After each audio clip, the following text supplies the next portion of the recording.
आज बघा मोदीजींनी आमच्या शेतकरी सन्मान योजनेत 6,000 रुपये दिले, तर आपल्या सरकारनेही 6,000 रुपये दिले।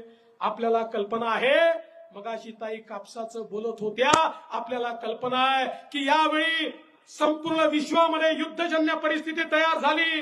रशिया युक्रेनचं युद्ध, इराण इस्रायलचं युद्ध, त्यामुळे कापसावर निर्बंध आले, कापसाचे आणि सोयाबीनचे भाव कमी झाले।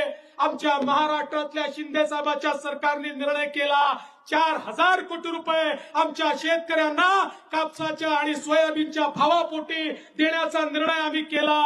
आचारसंहिता लागली त्यामुळे पैसे खात्यात गेले नाहीत, पण आचारसंहिता संपली की आमच्या कापसाच्या शेतकऱ्याच्या आणि सोयाबीनच्या शेतकऱ्याच्या खात्यामध्ये थेट जो काही भावांचा फरक आहे तो फरक थेट त्याच्या खात्यामध्ये देण्याचं काम हे आपल्या सरकारच्या माध्यमातून या ठिकाणी होणार आहे। आणि म्हणून बंधू भगिनींनो, हे तुमचं सरकार आहे, हे गरिबाचं सरकार आहे, हे सामान्य माणसाचं सरकार